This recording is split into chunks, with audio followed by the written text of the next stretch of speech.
This Honorable House now resumes its sitting. Once again, I wish to welcome everyone to the sitting of the Honorable House of Representatives for today, Tuesday, October 21st, 2025. As always, it is an honor and privilege to do so. I wish to extend special welcome to His Excellency, Ambassador Fermin Quinenos Sanchez, the Ambassador of Cuba to Jamaica, who is here with us today. He's here with his second secretary at the Cuban Embassy, Mr. Rolando Davila.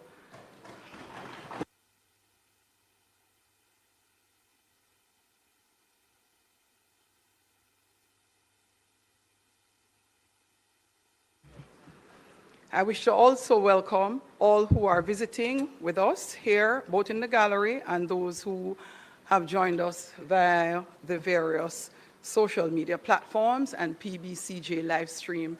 Clerk, call of the roll. Mr. Clark. Here.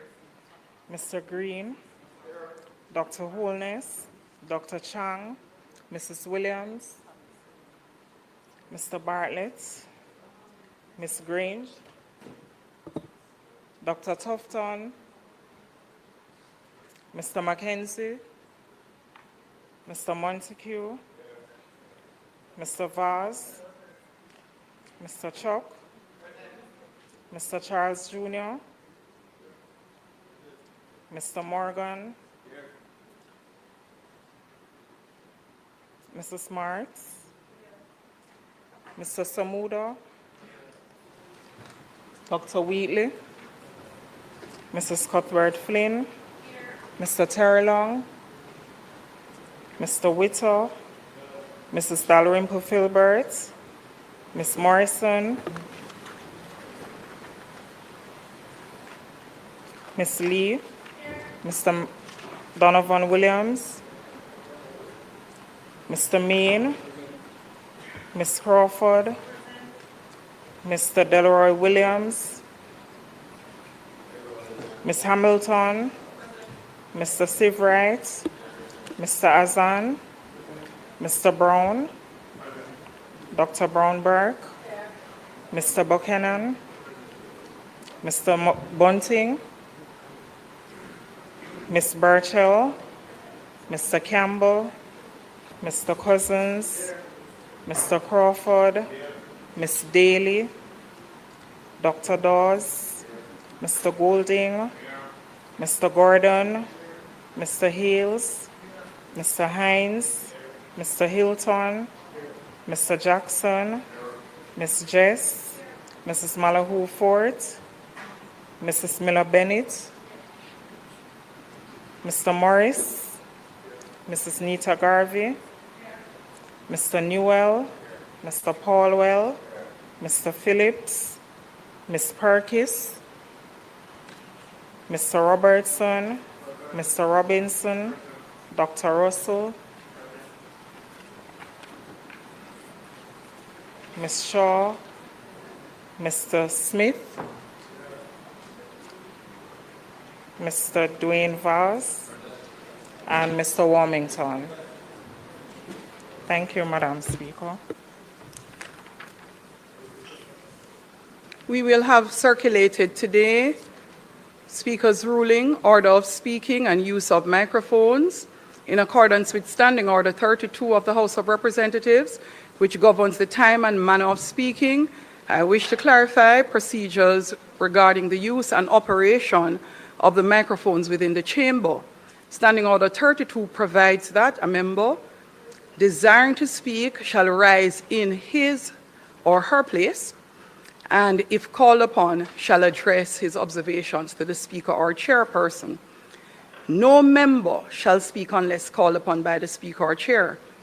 If two or more members raise at the same time, the Speaker or chair shall call upon the member who first catches his or her eye.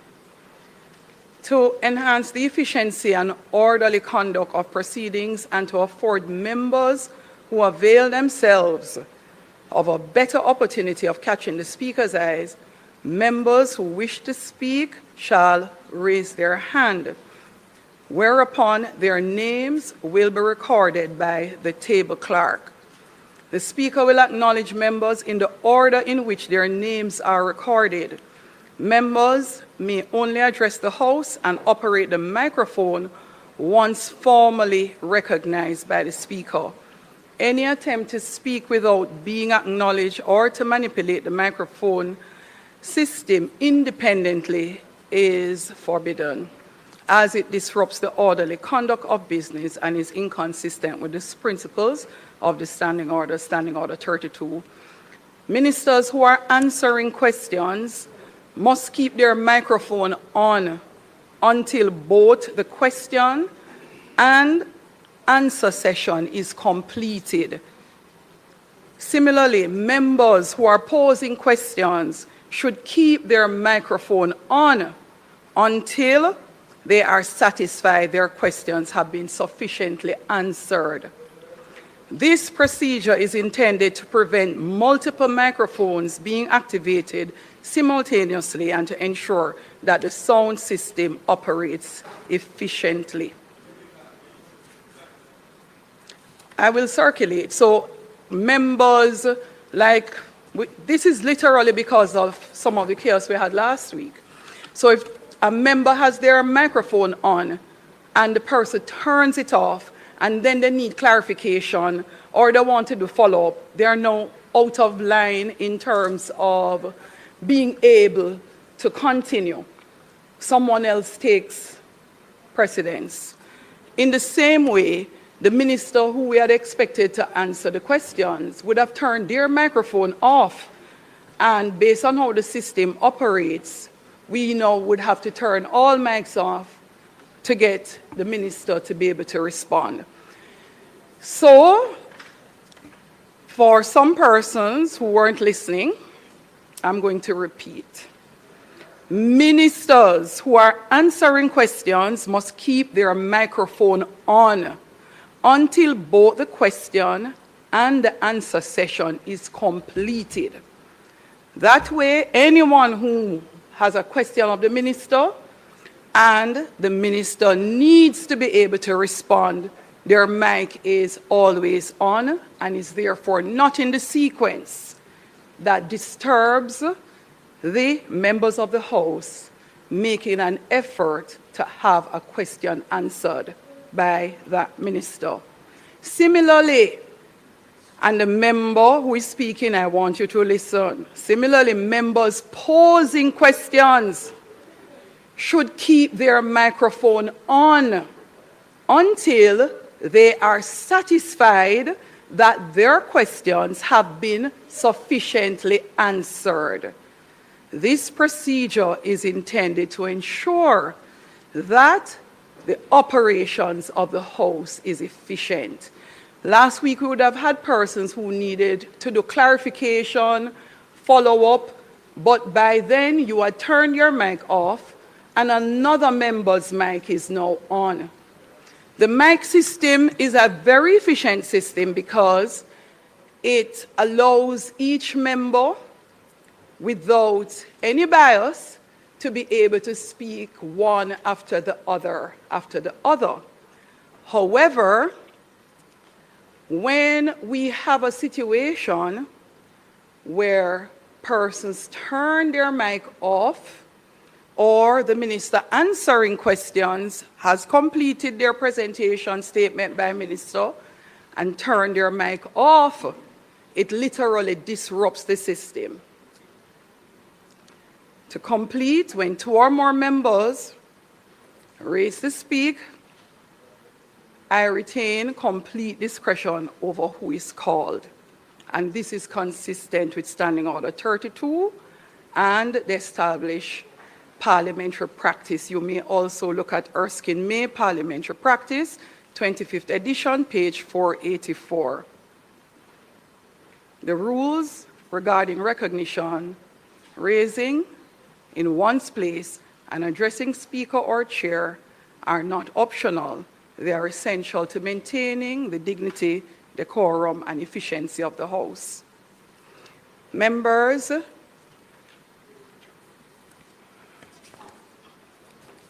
will immediately circulate same. House Leader.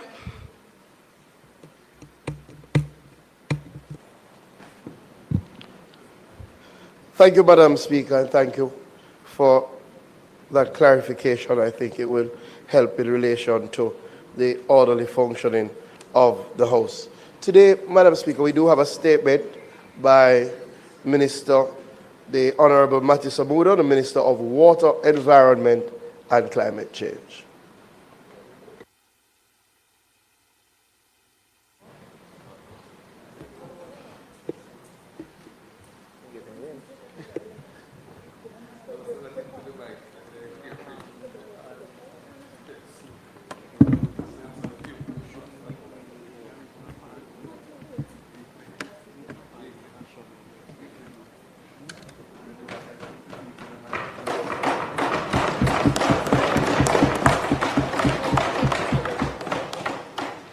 Minister from St. Anne Northeast, member from St. Anne Northeast, the Minister of Water, Environment, Climate Change will now make his statement.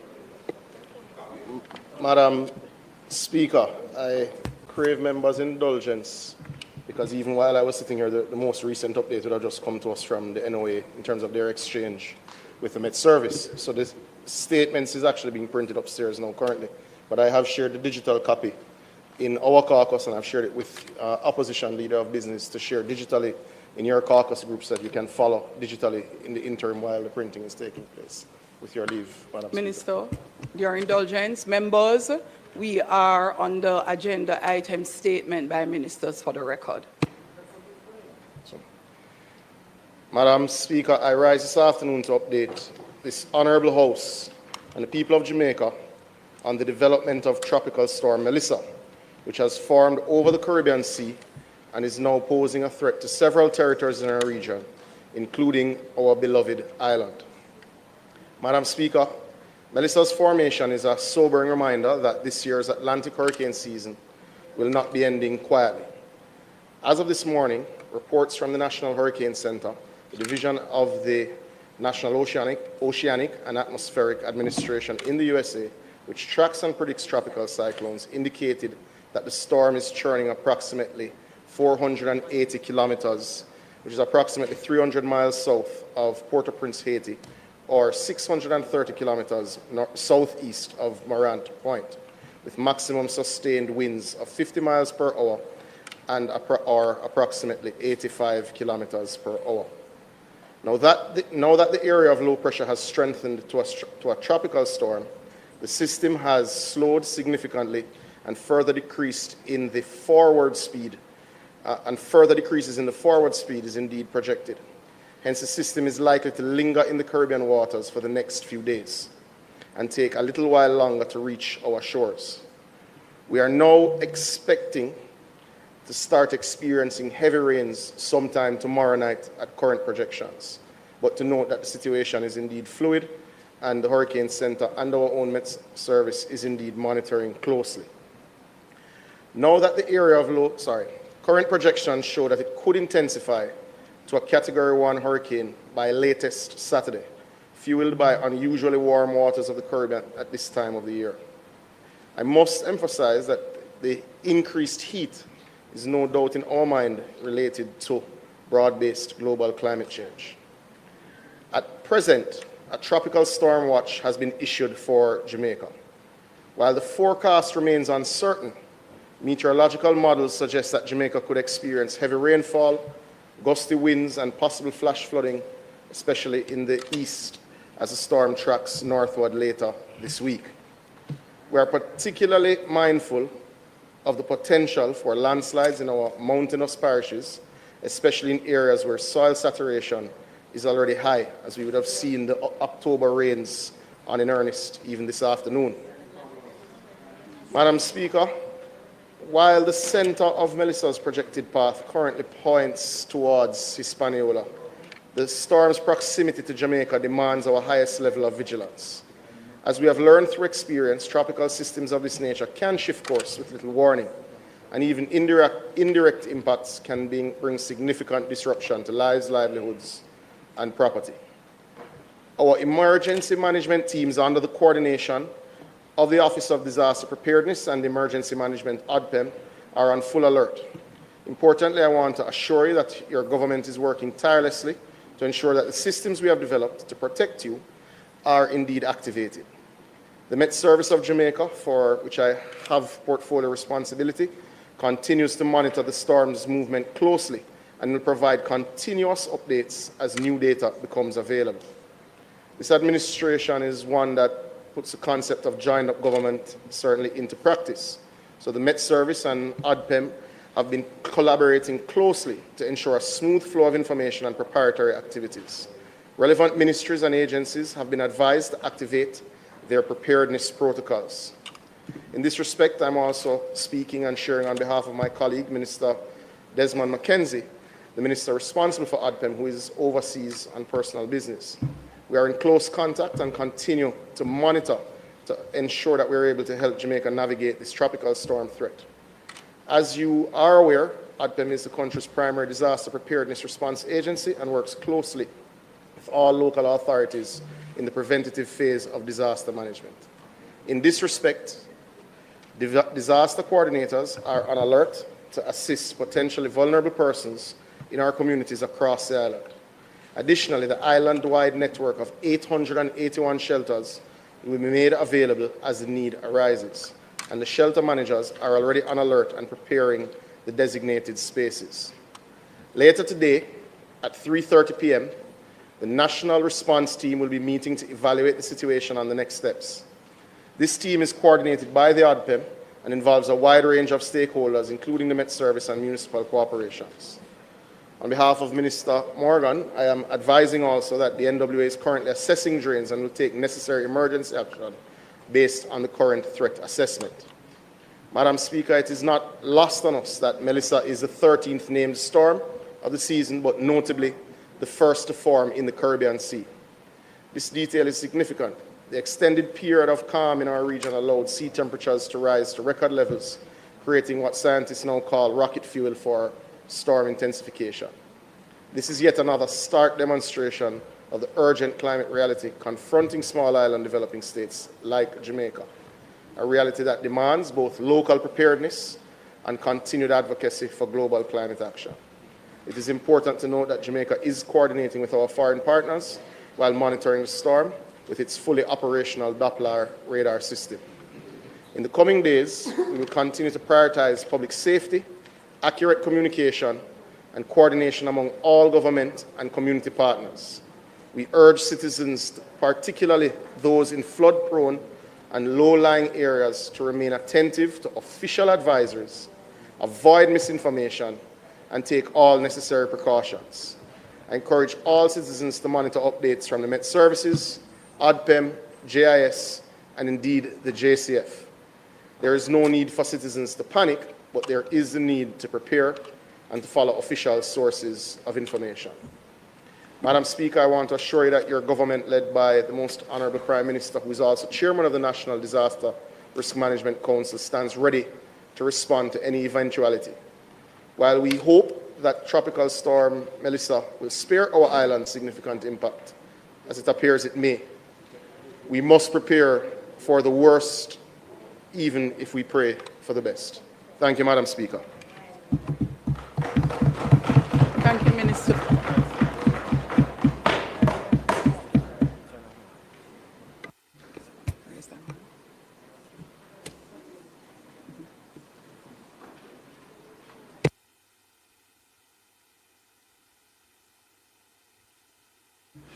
The member from St. Mary Central.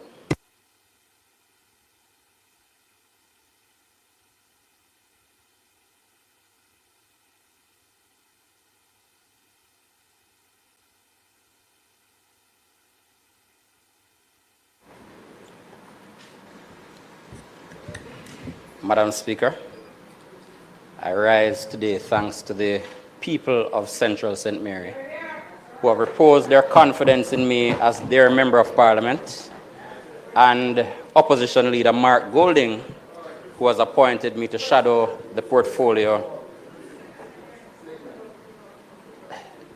who has appointed me to shadow the portfolio. I want to congratulate Minister Matthew Samuda on being assigned to his own ministry. I know previously he was a minister without portfolio in the Ministry of Economic Growth and Job Creation with responsibility for the portfolio.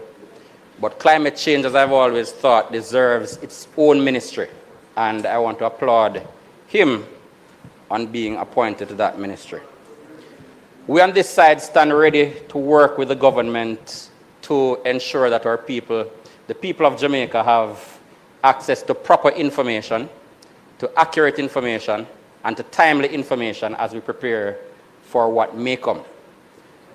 But we're not altogether pleased, Minister.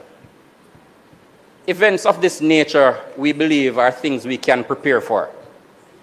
We know that one of the results of climate change has been more adverse weather conditions. And as a new member of this House, I find it unfortunate that I have not been a part of any briefing to advise me on what preparatory steps have been taken to get us ready during this disaster period. I am told, Madam Speaker, that sometime in the summer, Madam Speaker, I'm told that sometime in the summer, some funds would have been provided for drain cleaning. I imagine a lot of those drains have now blocked up, and a lot of those verges have experienced overgrowth. And people in places like Port Maria will not go to bed confident tonight that should the rains come later on, they will have the safety. And I note, Madam Speaker, that the Minister of Local Government was mentioned. I want to point out that the councillors in the St. Mary Municipal Corporation indicate that the last allocation they received was for July. And so they are not in any position to step in and readiness. So while we pray for help, and while we hope for help, and while we wish for help, Madam Speaker, we had an opportunity to prepare, and we did not adequately prepare. Madam Speaker, I also want to speak on behalf of some of my colleagues who welcomed the Spark program, which should have been addressing some of the roads and drains in their various constituencies. The reports I have received, Madam Speaker, is that some of those roads have been dug up, pipes have been burst, roads are in a state of disrepair, and people are worried about what the condition will be when these heavy rains come down in the next 48 hours.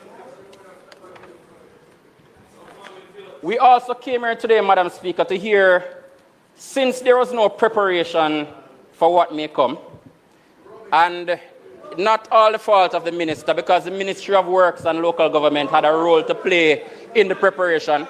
But since there's no evidence of preparation, Madam Speaker, we were hoping to hear that some emergency steps would have been taken to ensure that we can get some of those drains clean, to mitigate against the possible flooding that will come.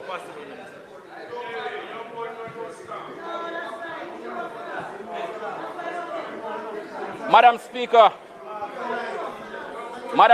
the Honourable Minister spoke about the island network, the island-wide network of 881 shelters that will be made available as the need arises.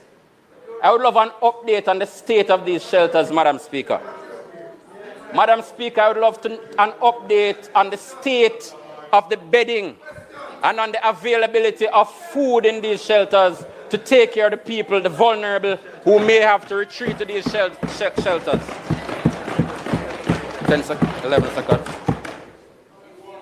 So, Madam Speaker, while we stand ready to work and to support and to provide timely and accurate information, we need more than word from the government of the day, Madam Speaker. We need action from the government to get us to a state of ready as we anticipate this storm. Thank you, Madam Speaker.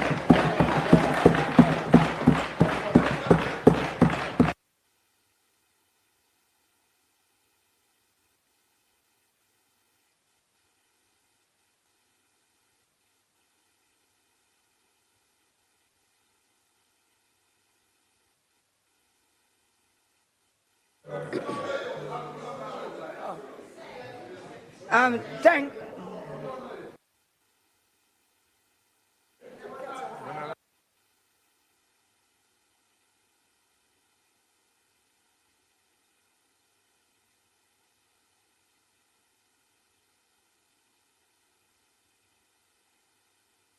No, that's a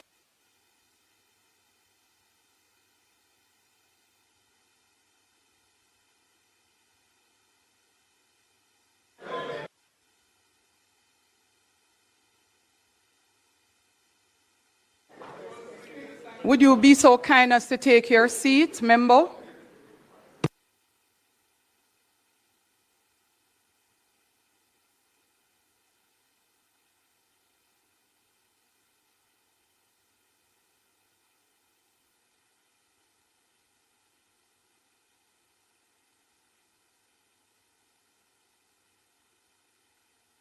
Member Daly, you had stepped in late.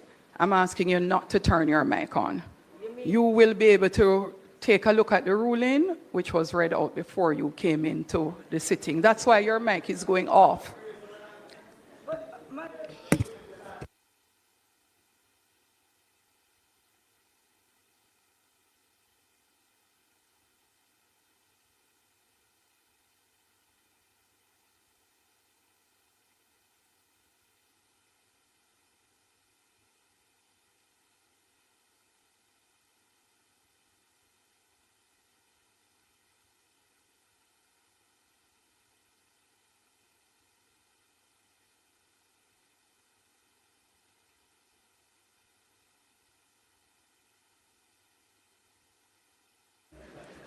All right, so members, in this order, your hands were raised. The member from St. Mary Southeast was first, the member from St. Catherine Eastern after, then the member from Kingston Eastern after that, the member from St. Andrew Southeast was fourth.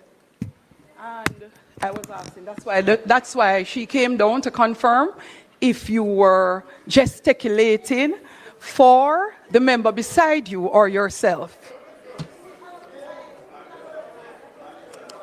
I never saw.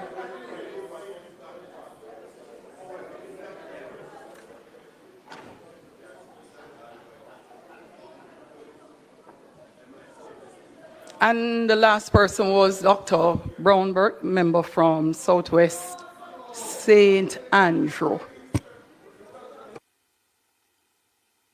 So members, it is not funny. I know we like to be hilarious.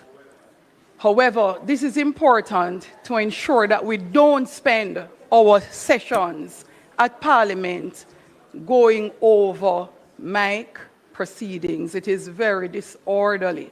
And every effort was made to conceptualize a mechanism that is in keeping with the standing order, but that works for you.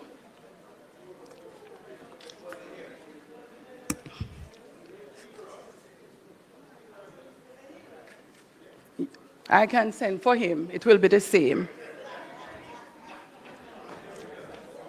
Speaker is the speaker. It doesn't matter which of the two of us.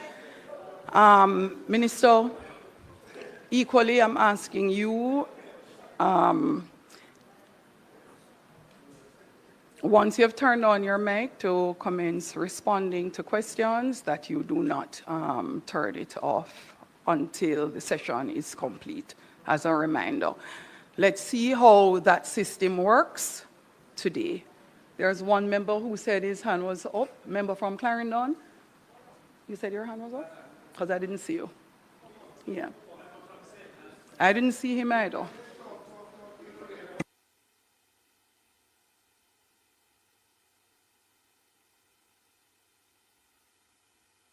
All right, so let's go. Members, let's go. Question from St. Mary's Southeast, please. Question.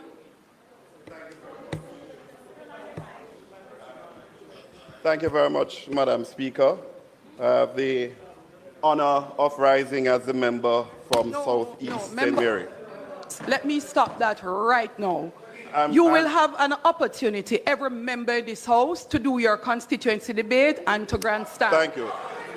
At statement by Minister. Thank you, Madam Speaker. Thank you, Madam Speaker. Minister. Member from St. Mary. Member from St. Mary Southeast. Thank you, Madam Speaker. Member from St. Mary Southeast. Yes.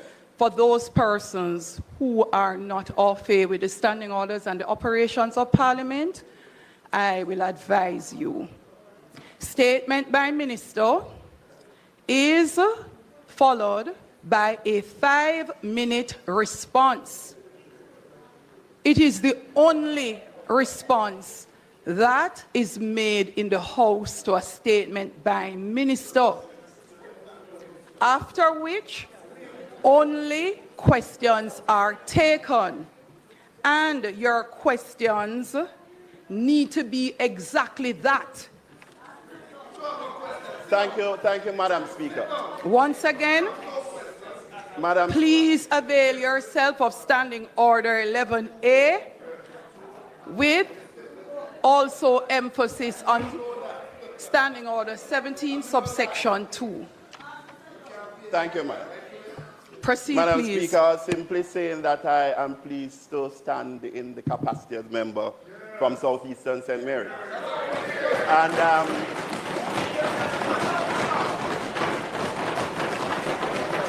I want to thank the Minister for his statement.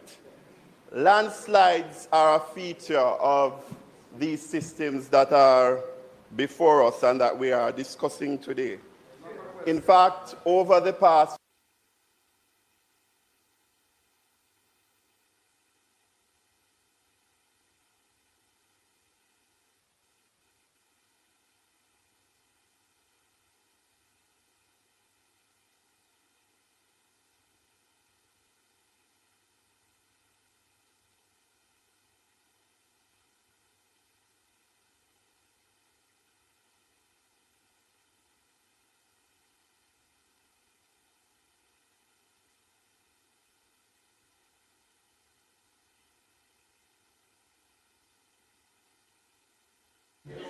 Members,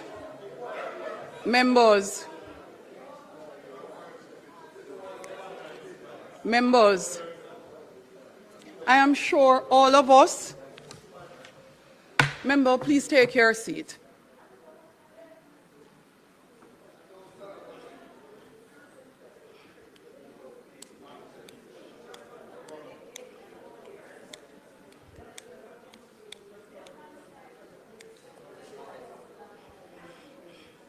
Members, if you would like to proceed, the order in respect of statement by ministers, and I'll reiterate it because I do not think any member is desirous of standing and making a statement when you have been advised by the Speaker that it is not to be done.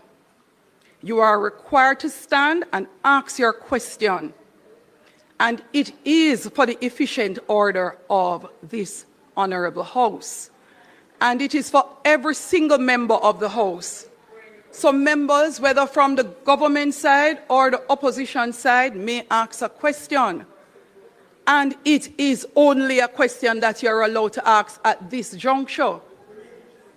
It is necessary. No, it's not going to be member from Northwest St. Anne, from Northwest St. Catherine. You same one member. And if I call your name based on the standing orders, so we could have finished long time. But it is obvious that it is going to be a consistent practice, so it ends today right here. Member, when you're called, ask your question and take your seat. Keep your mic on in the event that your question is not properly answered. Members, additionally, do not stand and ask a question that was already asked. Member from St. Mary, Southeast. Thank you very much, Madam Speaker. So as I was saying in framing my question, Madam Speaker and Minister, land slippage has been a feature of these systems. In fact, over the past few days, we have had a lot of rains in Southeast, and we have had significant landslides blocking several roads. In terms of the engagement with the NAA as it relates to clearing of these roads, Minister, I'm advised that there is a reluctance on the part of the contractors Member, to... member, point of order. Yes. Point of order. The question being asked by a member must be related to the statement made by the minister. But I'm going there. I'm doing that. The minister is not in charge of landslide. But we You are can talking ask me about a the question. system. Okay? These new members need to know the rules. You can't go landslide and road on the environment and climate change. It has nothing to do with what it says. The question must be related to the statement made by the minister. That be in relation to the statement by the minister. Yes.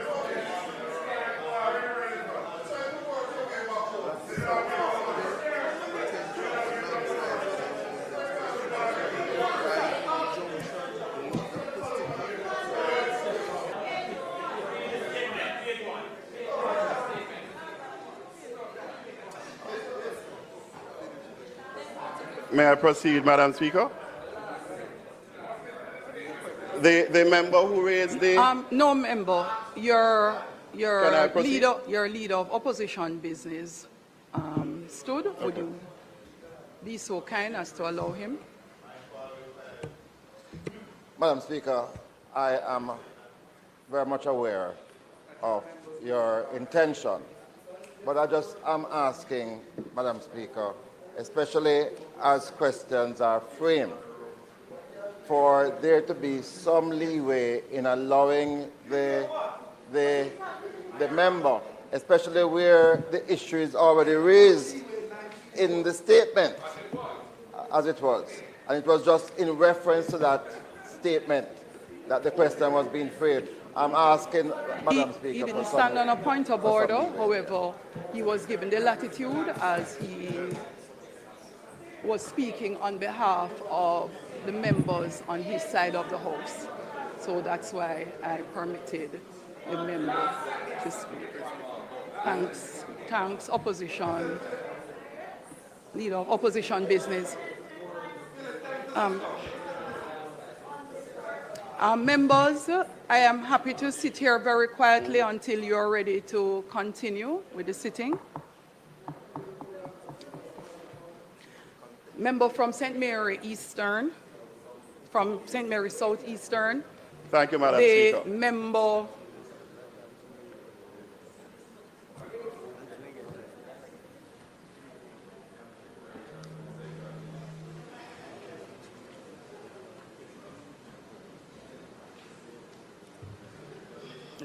who rise on a point of order from St. Catherine Southwest is actually correct.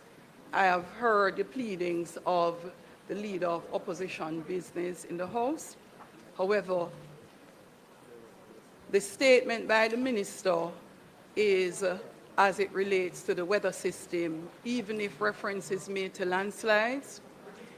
In respect of questions you're asking about landslides and clearing of blockage and its connection to NAA, or in fact, even, that's what he asked. I listened to his question. I'm not sure if some persons even listen. It would not be an appropriate question for the minister based on the statement he made. But with all So due phrase your question in keeping. And members,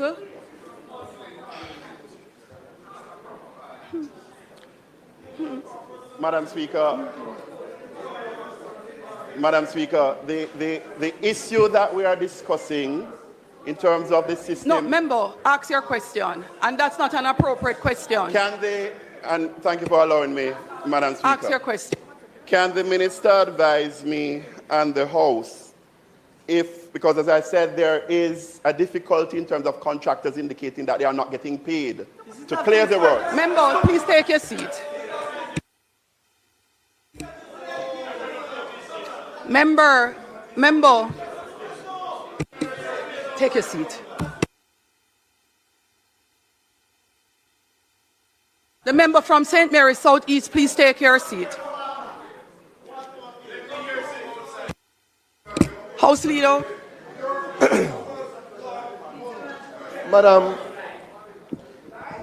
Madam Speaker, I think,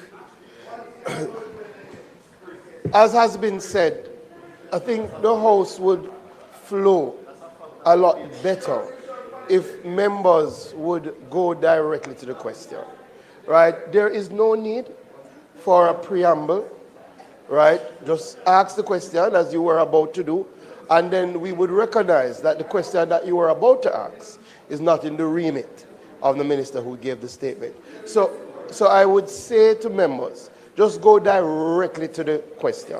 If there is need for additional clarification, when the ministers are answering, they will ask. Just ask directly the questions.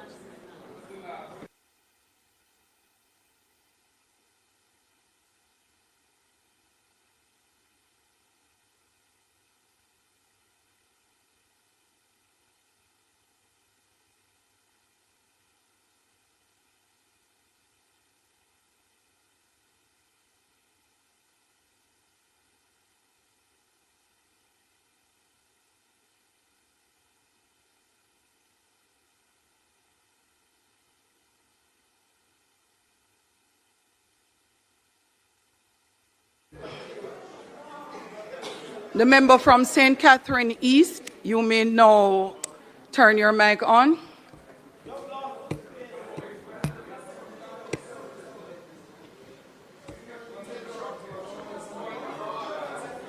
So, Madam Speaker.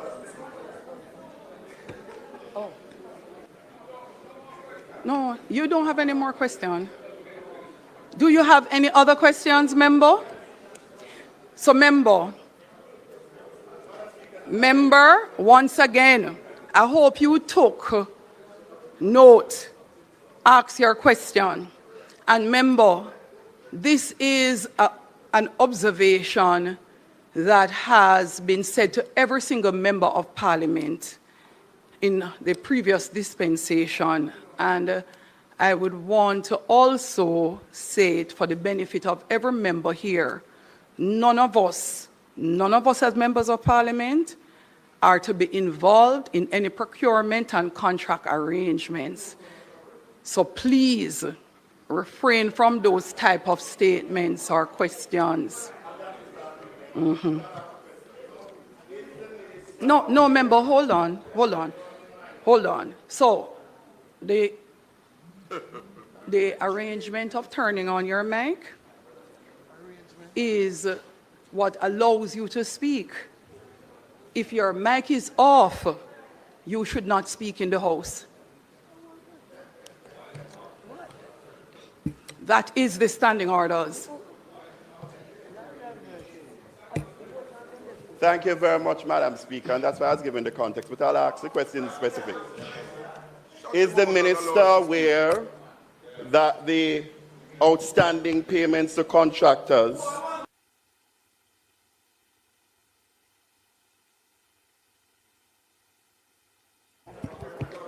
No.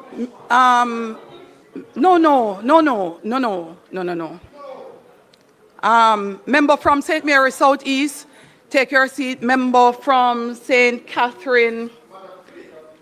Member from no.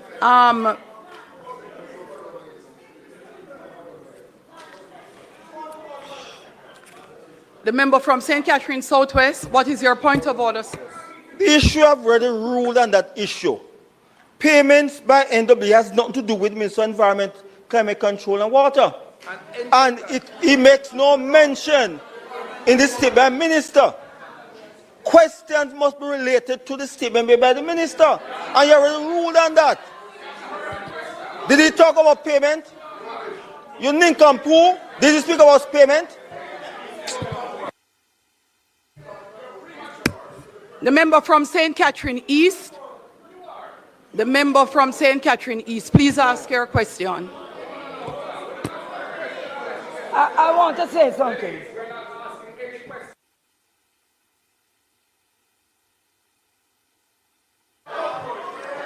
Leader of the opposition. Leader of the opposition. Leader of the opposition, you may make your statement on the mic as the leader of the opposition bench so that I can have it properly recorded. Oh, he's making a statement.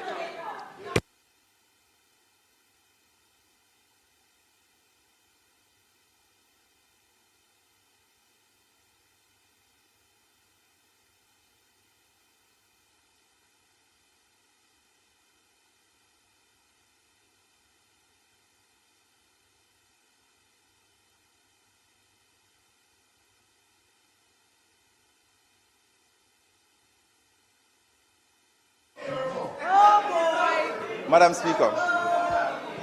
Do you have a point of order? Do you have a point of order? Do you have a point of order, member? Madam Speaker, I wish to state that members of parliament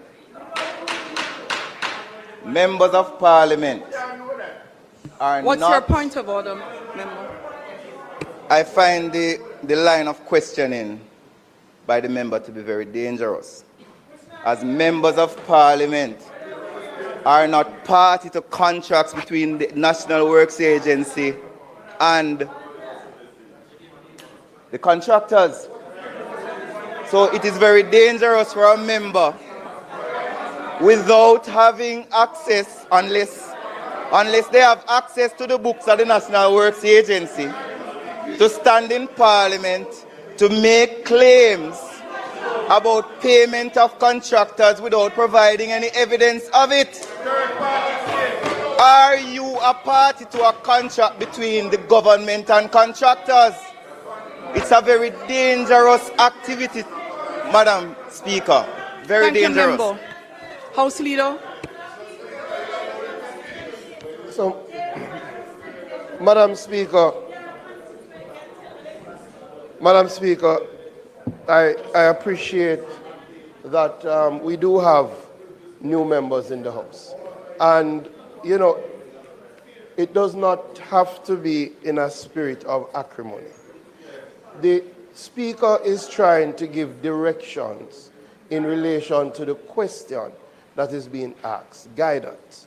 Now, the standing orders say clearly that the proper object of a question is to obtain information on a question of fact which is in the official cognizance of the minister to whom it is addressed. So if the Minister of Environment gets up and speaks, and you start by asking him about the NWA, which is not under, you start by asking him, guys, you start by asking him about the NWA, which is not under his purview, then that would not be a proper question. And that's what the Speaker is saying. So once you start like that, then the Speaker and other members will intervene to say that on a point of order that is not what is meant. So what I would say to you, Speaker, if the member can ask a question that does not fly in the face of the standing orders, that is something that the minister has under his portfolio, there will be no problem. So if you ask that question, fine. But if you don't, if you start with something, then the Speaker will intervene. Thank you, Speaker. Members, as Speaker of this Honorable House, I listen very keenly to the statements made when questions are to be asked. the question being asked by the member is improper and so ruled, please move on from that statement. It is your third time being told. Your third time being told. You may ask for clarification, member from St. Catherine Northwest.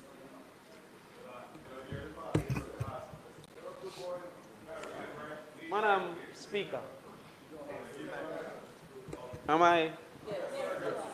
Madam Speaker, a statement was made today by minister who is appointed to a particular portfolio.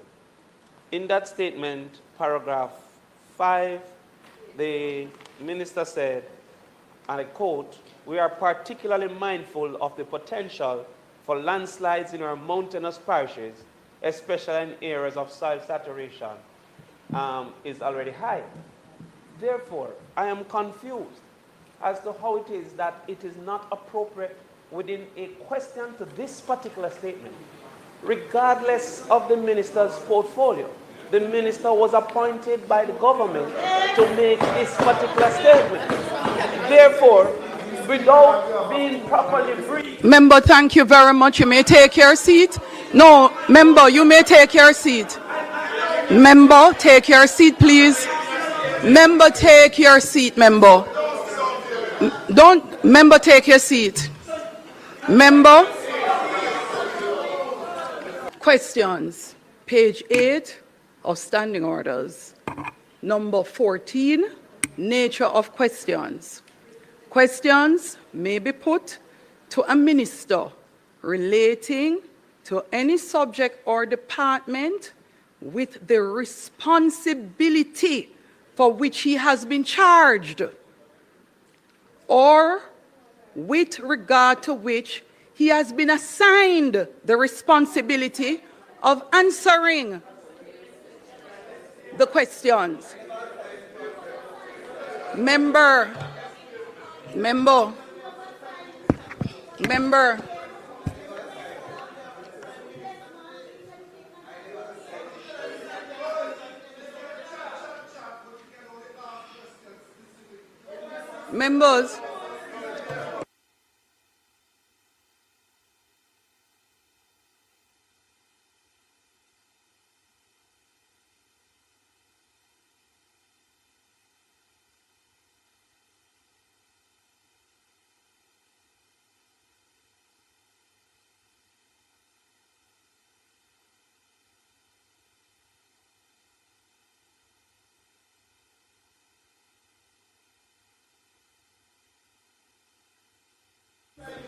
Members.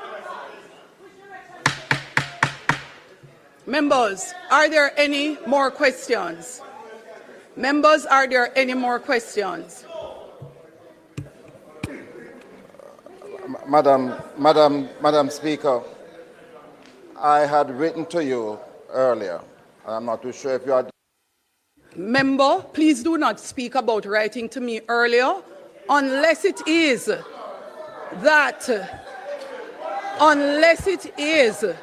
that you are aware that your communication has reached me. I have nothing that you have written to me about. So, Leader of Opposition Business, any statement you will be making in respect of writing me, I would like to be written to and see such first. Statement by ministers. My last ask, are there any other questions on this statement by minister? Any other question on this statement by minister?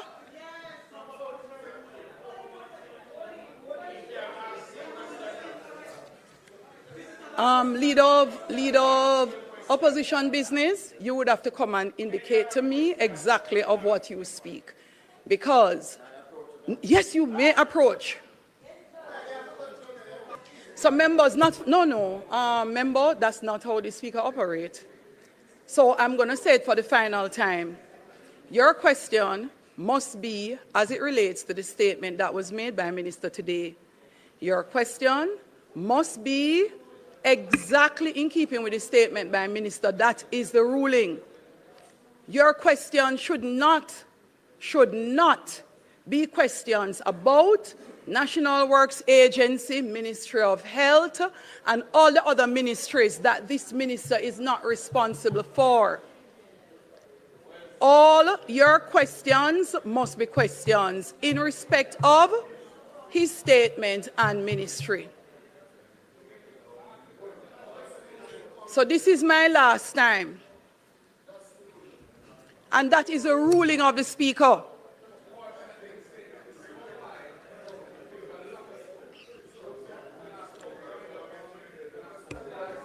Member from St. Mary, Southeast. Thank you, Madam Speaker. The minister, in his statement, said this administration is one that puts the concept of Just go joined up straight to the question, government. member. Is the minister aware of outstanding amounts? Member, please take your seat. Please take your seat. Please take your seat.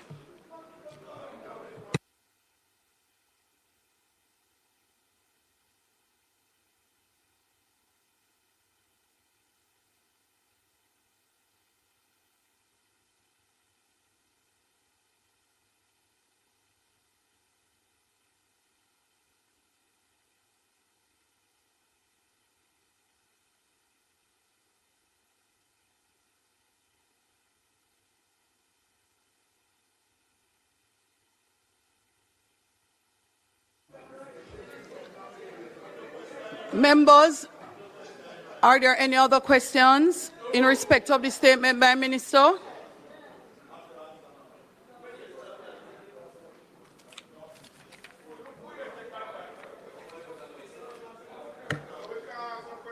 Are there any other questions?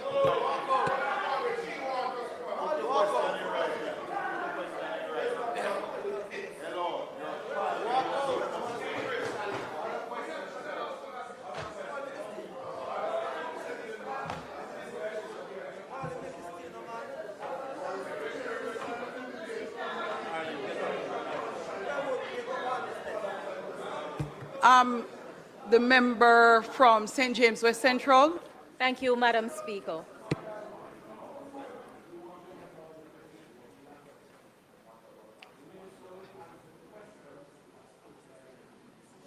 Madam Speaker, my question to the Minister is about the preparedness protocols of the relevant ministries and agencies. Where can they be accessed?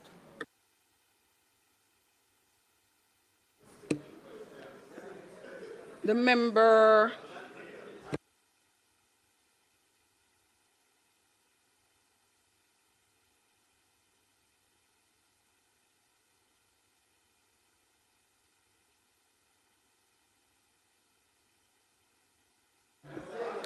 from Westmoreland Central. Thank you, Madam Speaker. There's a question to the Minister. Quickly, Minister, will there be, in the light of the impending disaster, will there be any emergency funding being made available to satisfy like drain cleaning and stuff like that, knowing that we're still in the hurricane season? Are there any other questions? Minister? Oh, you have another one? Madam Speaker, I am here on behalf of the residents of Southeast St. Andrew who are anxious because 4 weeks ago, when we had heavy rains, what is your question? I'm coming to it. No, I am coming ask to your my question. I am coming to my question. Members, it is very evident. It is very evident. It is very evident that the questions are not in respect of the statement by Minister.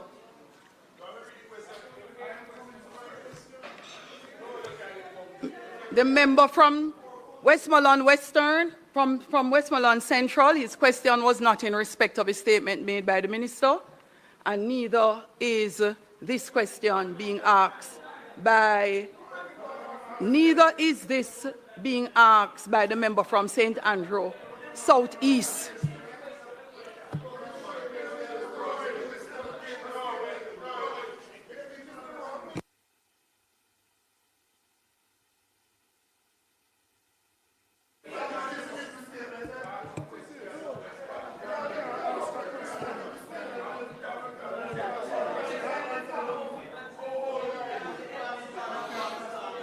Madam Speaker.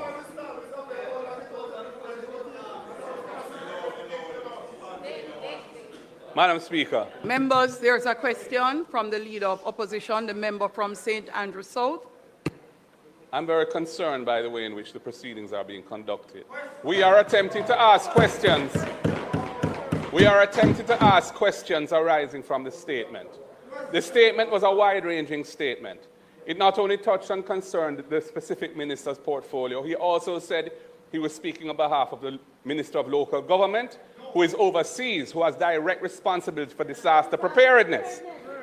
On more than one occasion, the member on this side who was sought to ask a question has been prevented from completing the question, and instead a point of order has been taken, which I don't know what the ruling was, or you yourself have intervened to prevent the statement, the question from being asked.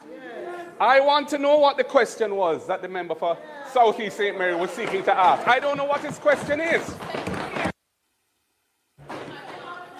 Member.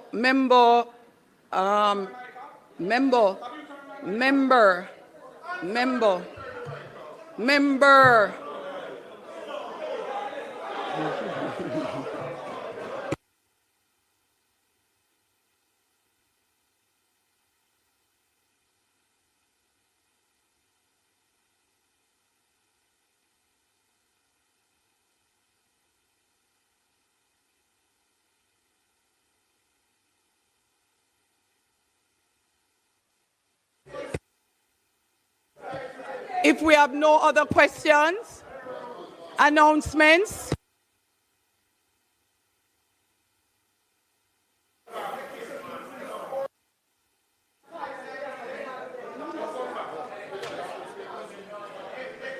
Announcements.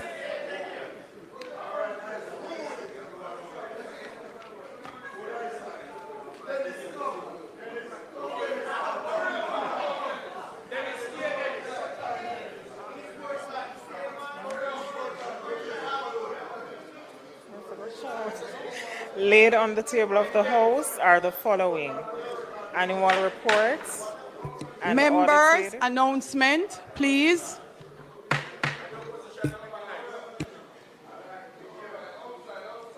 Laid on the table of the House are the following: annual reports,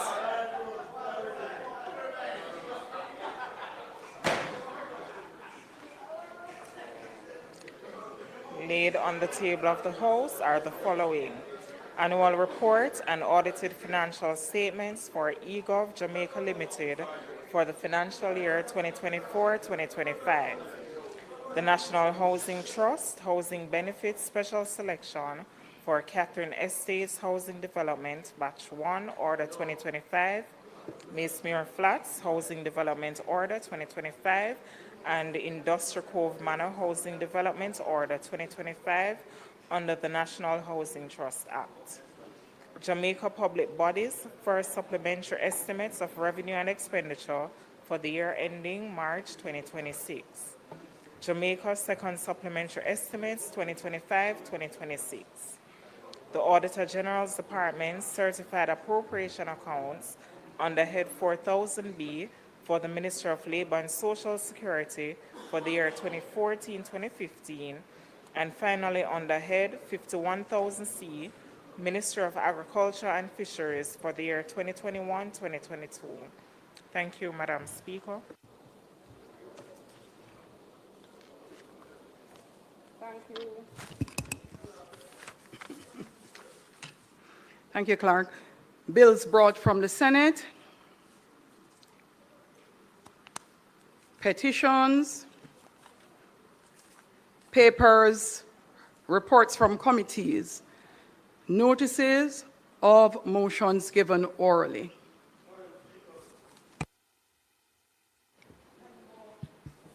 Madam The member Speaker, from St. Catherine Southwest. Southwest.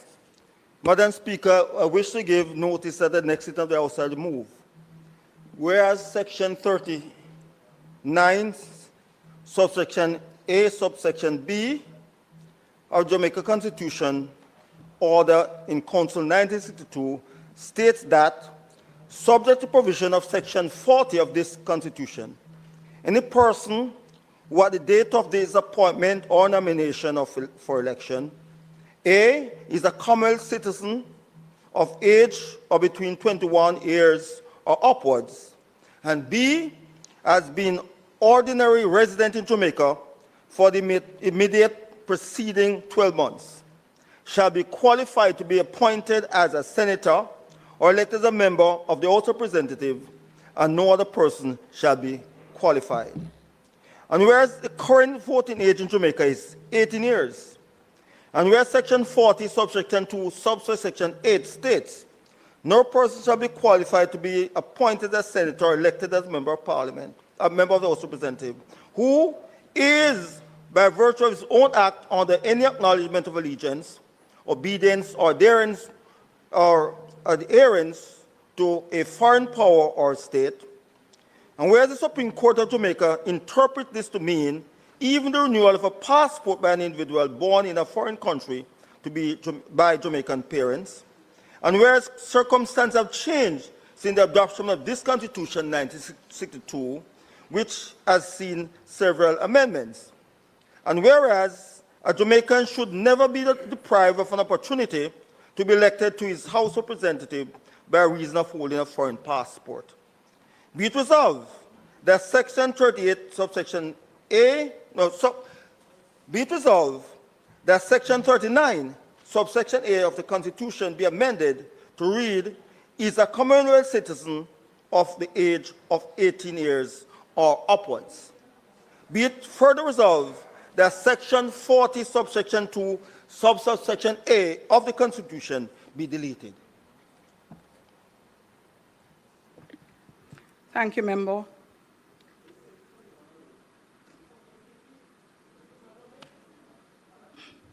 Minister, you have a stay. Yes, it's your turn now. Mr. Terrelong, could you turn your mic on, please?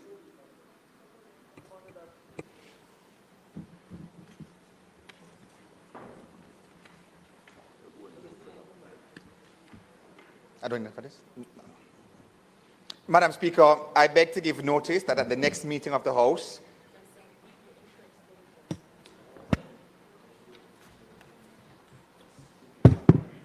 thank you, sir.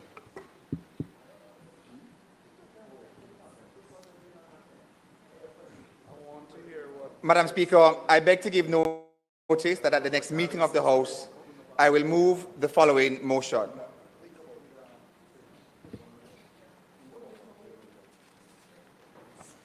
Whereas this Honourable House has on the past 16 occasions approved a motion in support of Cuba's resolution submitted in the United Nations General Assembly entitled Necessity of Ending the Economic, Commercial and Financial Embargo imposed by the United States of America against Cuba, and whereas the 63-year-old policy of economic blockade remains in place despite the fact that 187 member states of the United Nations, including Jamaica, representing the vast majority of the international community, voted last year in favor of the resolution. And whereas there are no formal and normal banking relations between Cuba and the United States, with implications for relations with the international banking system, and whereas there are no formal, and whereas the restrictions on Cuba's international financial transactions, including those with multilateral organizations for cooperation with the island, have intensified with the implementation of the blockade policy. And whereas, despite the re-establishment of diplomatic relations in 2015, tourism from the United States to Cuba effectively remains illegal, with limited flights